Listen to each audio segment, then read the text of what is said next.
Assalamualaikum Bu Novi. Waalaikumsalam. Bu Novi, kemarin kita kan minggu yang lalu kita sudah supervisi dan sudah melihat pembelajaran Bu Novi di dalam kelas ya, di dalam kelas. Kemudian selama kegiatan pembelajaran tersebut Bu Novi ada nggak kendala-kendalanya? Ya. Kalau kendala menghadapi anak itu pastinya banyak, karena apapun yang kita siapkan semuanya akan berbeda.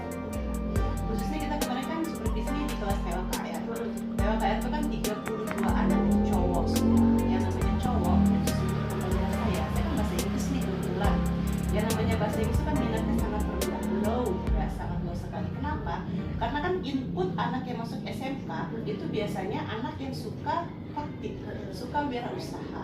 Jadi ketika di SMP-nya mereka tidak terlalu suka yang belajar. Lain dengan halnya anak input yang masuk SMA. Jadi perbedaannya SMA dengan SMK saja sudah berbeda inputnya. Mereka lebih suka praktek. Nah, ketika di pembelajaran bahasa Inggris, mereka menjadi suatu momok bagi mereka. Nah, kendalanya itu inputnya saja sudah low. Nah, bagaimana cara kita sebagai guru meningkatkan kemampuan mereka, khususnya kalau SMK itu speaking, berbicara. Nah, namun kendalanya mereka itu kebanyakan ogah, males, tidak mau berusaha. Nah, jadi saya sudah berusaha memberikan semenarik mungkin. Ketika saya melakukan pembelajaran yang biasa saja menggunakan metode buku, ya, mereka tuh yang menulis saja ala kadar, gitu. Jadi ketika saya memberikan materi di papan tulis itu menulis saja ala kadar. Jadi minatnya sangat rendah. Namun ketika saya mulai memutar kebalikannya, saya memberikan mereka video, ya, lewat handphone. Tapi kenyataannya yang membuka video langsung membuka TikTok. Nah, jadi ya itu. Oke, saya rubah lagi ya. Saya rubah lagi pola-pola saya itu selalu berubah setiap minggunya. Wah, berarti yang seperti ini kurang. Lewat grup ya, grup WA saya kirimkan linknya. Kemudian saya membawa sound system, speaker. Jadi semuanya fokus dengarkan speaker dari sini. Jangan ada yang membuka handphone, saya bilang. Saya putar. Oke, fokus. Yang nyambung itu ketika Indonesian, tapi ketika Inggrisnya blanks. Walaupun di dalam suara yang keluar itu ada Inggris, ada Indonesia. Ketika saya putar keliling, yang menulis hanya dapat 5 baris. Oke, fine, nggak apa-apa. 10 menit video yang saya putar dapat 5 baris. Ada yang nggak sama sekali. Ada yang 1 baris. Karena memang kriteria anak kan beda-beda daya tangkapnya. Nah, jadi kesulitannya memang inputnya sudah rendah. Nah, jadi sebenarnya harapan saya banyak sekali nih untuk anak-anak kita. Yang pertama, fasilitas. Kita tuh nggak punya lab Inggris, ya. Kita harus punya lab di mana saya punya ruangan khusus beserta guru-guru yang lain bahasa Inggris. Di situ sudah ada speaker, sudah ada LCD. Jadi kita nggak perlu ke kelas itu membawa repot. Yang pertama, kita butuh waktu paling tidak 15 menit untuk persiapan ketika perpindahan jam. Itu kendalanya. Terus yang kedua, kalau memang kita punya sarana yang punya ruangan khusus, entah kapan saya punya mimpi untuk sekolah ini, ya namanya kita mimpi gak salah ya Bu ya. Pastinya saya rasa minat anak itu akan lebih meningkat lagi. Karena kemarin saya memberikan materi song, itu lagu. Ya seneng, Bu, kenapa nggak begini terus kita belajarnya? Karena dengan melalui lagu dapat meningkatkan keterampilan listening, kemudian speaking, paling tidak pronunciation-nya, walaupun speaking-nya bukan dalam bahasa komunikasi, tetapi mereka menggunakan pronunciation-nya. Tapi ya jadilah ada peningkatan. Nah, kemudian ketika endingnya saya selipin yuk kita TikTok kan sudah kompak. Ya sebenarnya ya begitu, apalagi cowok ya. Harapan kita banyak sekali mereka paling tidak minatnya dulu. Ya, jadi ketika saya memulai pembelajaran yang berubah menggunakan media, ada sih perbedaan antara yang tidak menggunakan media. Ini cowok ya, karena saya ngajarnya kebetulan kelas mesin ya, anak-anak cowok semua. Padahal kalau di SMK ini kan sebenarnya ada lagi nih tujuan harapan kita ke depannya. Anak-anak itu paling tidak bisa bicara sehari-hari, yang pertama. Yang kedua, mereka mengetahui Inggris dalam perbentukan mesin. Jadi mesin itu apa, ininya apa. Jadi sesuai dengan jurusan masing-masing. Nah, yang ketiga, bahasa Inggris ini sendiri gurunya belum ada semacam pembelajaran terhadap jurusan. Jadi kayak saya kan ngajarnya ada PPLG, ada TOKR, guru yang lain juga ada pembelajaran di pertanian, dan itu penggunaannya pun berbeda-beda pastinya bahasa. Sedangkan kita sendiri belum ada untuk workshop guru bahasa Inggris setiap jurusan. Nah, jadi itu kendala kita banyak sekali untuk kemajuan sekolah kita khususnya dalam pembelajaran. Jadi ketika pembelajaran kemarin Bu Novi ada kendala. Yang pertama adalah mungkin input anak ya, input anaknya rendah, kemudian masih menganggap bahasa Inggris itu adalah ngomong, kemudian sarana prasarana, kemudian bahasa Inggris yang belum terblok per jurusan ya. Jadi di kendala-kendala tersebut apa yang bisa Bu Novi lakukan untuk mungkin perbaikannya lah gitu ya, yang datang ketika pembelajaran. Ya.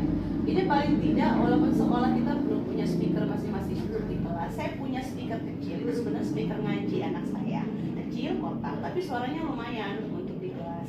Nah di situ saya taruh di tengah-tengah karena dia bluetooth dan juga cas ya, jadi nggak perlu membutuhkan kabel listrik yang cukup panjang. Saya taruh di tengah, jadi selingan saya kasih ya tadi materi, tapi tetap kita guru nggak mungkin mengandalkan hanya dari suara itu saja tetap. Nah jadi saya hanya begini, kamu dengarkan apa yang kamu tangkap. Nah apa yang mereka tangkap itu saya suruh tulis di papan tulis. Nah di situ bisa menjadi vocabulary. Nah jadi vocabulary-nya tulis catat, baru kita masuk ke materi. Apa yang didengar kita tulis ulang materinya. Jadi 2 kali sih sebenarnya, nggak langsung kita mengandalkan media saja, tetapi tetap guru merupakan suatu fasilitator. Walaupun katanya guru hanya duduk manis fasilitator, tapi tetap ngajar. Nggak bisa kalau menghadapi anak-anak yang seperti itu, kita nggak bisa. Guru hanya sebagai fasilitator, hanya memberikan ini kemudian memberikan kesimpulannya apa, nggak bisa tetap ya. Kemudian untuk kuisnya ya, ulangannya saya nggak lagi menggunakan pena, saya menggunakan quizzes kemarin. Jadi quizesnya menggunakan yang klasik yang menyenangkan. Saya kasih musik, suara. Jadi ketika mereka benar, ya ada musik, hore. Nah terus saya cuma duduk di depan. Yang sudah masuk berapa orang nih? Gitu kan sudah kelihatan. Yang ini saya kasih motivasi. Si ini Iqbal nilainya di atas nih. Yang ini pasti di bawah. Ayo cepat deh. Kamu banyak salahnya. Ayo. Jadi suasana itu hiruk pikuk tapi tetap kondusifnya ada. Hiruk pikuknya karena mereka senang mendapatkan nilai yang langsung terlihat. Jadi ketika mereka kumpul sudah siap semua kumpul. Bagaimana sudah siap nilainya gini. Saya akhiri QR. Gimana Bu? Saya kirimkan ulang sama mereka. Ini nilainya ya ada yang 60, ada yang memang nilainya 80 ada. Dari kuisis itu sendiri ada 80 sekian. Tercapailah beberapa. Tetapi kebanyakan low masih. Jadi dari sekian 32 anak itu palingnya 30% tercapai target. 70%-nya belum. Itu yang harus masih jadi PR besar ya. Menggunakan media yang menyenangkan lah. Apalagi anak-anak, Bu, besok kita ulangannya begini lagi. Mungkin kuisis ya, siap. Atau Google Form paling jangan. Tapi kalau Google Form kebanyakan mereka ini ngasal karena nggak menarik, cuman titik selesai. Tapi kalau kuisis kan ada bunyinya, teneng, salah. Berarti yang ini harusnya harus hati-hati, gitu. Karena ada salahnya langsung ketahuan. Gitu. Kalau Google Form nggak kelihatan. Jadi langkah-langkah yang akan Bu Novi lakukan adalah pertama adalah untuk sarana prasarana Bu Novi akan membawa sendiri ya speaker Sementara kecil sementara ini. Kemudian Bu Novi juga akan menggunakan teknologi ya dalam pembelajaran supaya pembelajaran itu menyenangkan. Iya, oke. Ini kapan Bu Novi akan mulai melakukannya ini? Sebenarnya kemarin itu sudah ya. Setelah beberapa kelas kita supervisi kemarin ya. Saya coba karena waktu saat kita supervisi kan saya belum menggunakan itu. Nah, saya bilang kan tadi kan ketika minggu ini saya gagal aja saya menggunakan metode yang berbeda. Jadi setiap minggu itu saya selalu menggunakan tampang yang berbeda ketika masuk ke kelasnya. Dan ketika saya menggunakan metode itu yang terakhir itu menyenangkan, lebih fun. Nah, jadi kemungkinan besok kita cari lagi yang lebih menarik lagi. Apalagi kalau saya sudah punya ruangan pakai LCD ya, saya sebenarnya udah ngobrol sih sama Wakasarpras kita, harapan kita sama, tujuan kita sama, kita punya ruangan. Malah kemarin Wakasarprasnya bilang kita mau moving class gitu ya, ada kelas-kelas yang sudah ditetapkan LCD gantung, itu sudah didukung sama sekolah juga, sudah mau disupport ya, sebenarnya sudah menjadi PR kita. Dan ini sekolah akan mensupport lewat dana BOS untuk membeli LCD di kelas yang digantung. Tetapi ya kita doakan saja sekolah kita lebih maju.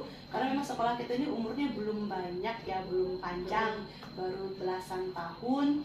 Kalau lihat perkembangannya sudah lumayan sih Ibu ya untuk perkembangan sekolah kita. Tetapi untuk menuju yang jauh ke depan itu kita masih mengejar, bukannya stagnan, tetapi continue lah, pelan-pelan gitu. Harapan kita di tahun ini ada, nanti tahun depan ya mudah-mudahan dapat lab gitu ya. Di tahun depannya ya kita doakan saja lah untuk kemajuan sekolah.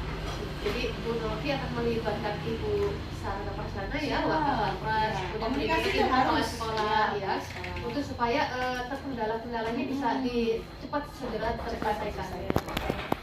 Oke Bu Novi, jadi dari percakapan kita hari ini apa nih yang bisa Bu Novi ambil nih? Yang bisa saya ambil, sebenarnya kendala itu nggak semua saya ya, tetapi semua guru pasti ada kendalanya, dan itu tergantung dari jurusan kelasnya, karena setiap kelas itu berbeda. Anak ya KL, FPLD itu cewek, saya pernah masuk ngajar AKL, itu jauh antusiasnya dengan anak POKR yang cowok atau TSK. Nah jadi sebenarnya kita memang benar ya ada diagnostik ya, diagnostik. Jadi ketika memang ini kita harus bisa membedakan, guru-guru harus bisa membedakan saya harus apa di kelas ini, dan tidak bisa menyamakan langkah dalam setiap kelasnya. Ya itulah. Jadi gurunya dulu yang harus memahami karakter anak, kemudian langkah-langkahnya, dan tidak bisa menyamakan setiap kelas, harus membedakan. Yang kedua tadi ya kita doakan, harapan kita semuanya guru-guru juga memahami teknologi. Walaupun sekolah memberikan sarana prasarana teknologi, tapi kalau gurunya tidak mau tahu, tidak mau belajar, dan tidak mau mengembangkan diri, ya itu sama saja bohong. Walaupun sekolah sebenarnya sudah mengadakan workshop teknologi, hanya saja memang kembali lagi ke gurunya tadi, tidak semua siswa itu salah. Kalau gurunya memang kreatif, maka siswa yang bodoh sekalipun akan menjadi siswa yang berguna. Tetapi siswa yang kreatif sekalipun, kalau gurunya yang tidak kreatif, maka siswa itu tidak akan berkembang kreativitasnya. Jadi saya harap semuanya lah ya, baik itu dari guru, baik itu dari siswa, itu jangan saling menyalahkan, karena kita semua ini orang yang mau maju dan mau berubah ya. Kalau orang mau menyalahkan, kapan mau maju? Oke. Nanti minggu depan kita ketemu lagi Bu Novi ya. Bu Novi, saya melihat perkembangannya, apakah Bu Novi sudah mulai bisa menjelaskan masalah-masalah kendala dari dalam pembelajaran ya. Kita rubah lagi nanti sistemnya. Oke, minggu depan kita ketemu lagi. Terima kasih banyak Bu Novi ya. Oke, siap. Kita di kelas TKR kita pindah kelas. Kita pindah kelas lain. Kita pindah kelas ya. Oke, jadi ada perubahan. Oh, seperti ini anak yang begini kita rubah lagi nanti untuk perbandingan gitu ya. Iya, untuk perbandingan kita. Siap-siap. Terima kasih Bu Novi. Ya. Selamat siang. Selamat siang.